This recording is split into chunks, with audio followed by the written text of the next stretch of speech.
Hello everyone! For today's video, samahan nyo nga pala ako na mag-morning walk sa Rainforest Park. Ang Rainforest Park ay located sa Barangay Maybunga, Pasig City. Makikita nyo maraming parking dito ng sasakyan lalo na sa mga motor at mga kotse. Nakakatuwang pumunta dito dahil marami ang nag-e-enjoy at marami ang nagja-jogging sa umaga. And mapapansin nyo, meron din po dito mga nagbabadminton and mga nagbo-walking. Masarap pumunta dito dahil sa dami ng puno at dami ng halaman na makikita mo. Ito nga palang Rainforest Park ay currently under renovation, and base sa mga nabasa ko, ito ay ang kanyang renovation ay matatapos sa October 2024.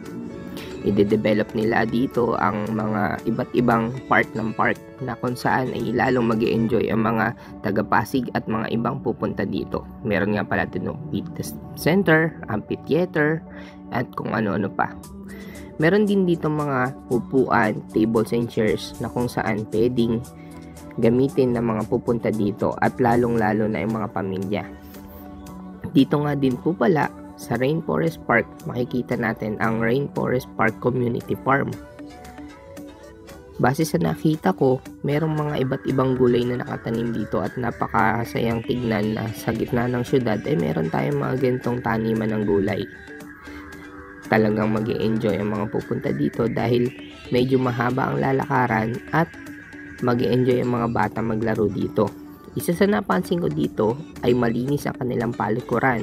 Siyempre, pagka pumupunta tayo sa mga park, tingnan din natin kung meron ba tayong toilet na pwedeng mapaghihian. So, very good dito dahil malinis at napapanatili nila ang kalinisan dito. And isa sa mga nakita ko din dito ay merong adventure park dito na kung saan merong mga different kinds of obstacles. Yan, makikita nyo sa video. Yan, meron silang wall climbing.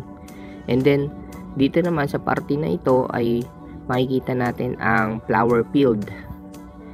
Nung pumunta nga lang po pala ako dito ay sarado pa yung flower field, pero mapapansin ko na talagang nakaayos ang mga halaman dito. And na-imagine ko na pagka po nag-bloom na yung mga flowers dito ay napakasarap tignan ng mga bulaklak dito. Ayan o, nakaayos po sila. Malapit lang din dito sa flower field ay ang amphitheater.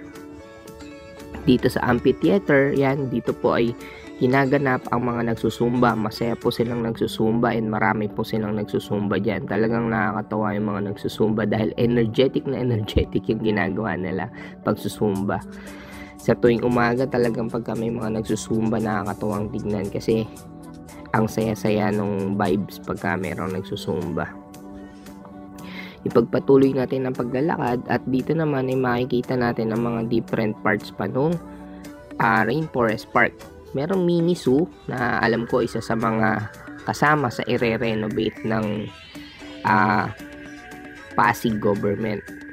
And makikita ko din dito na yung mga lumang kulungan nila dito. Tapos meron sila ditong parang maliit na water lagoon ba to, na kung saan pagka hindi ko lang napakita kung nabigyang justice ba nung camera natin, pero merong mga maliliit na turtles dyan na lumalangoy yan, dyan sa water na yan. And then meron din dito mga ducks na may enjoy makita ng mga bata pagka nagpunta, lalo na yung mga pamilya. And then malapit din dito yung aviary nila kung saan nakalagay yung mga ibon, pero during the time na nagpunta ako hindi ko pa nakita yung mga ibon.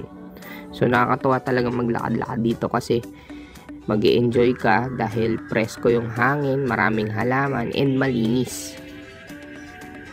Recommended ko to na pasyalan ng mga family, lalo na yung mga gustong mag-walking.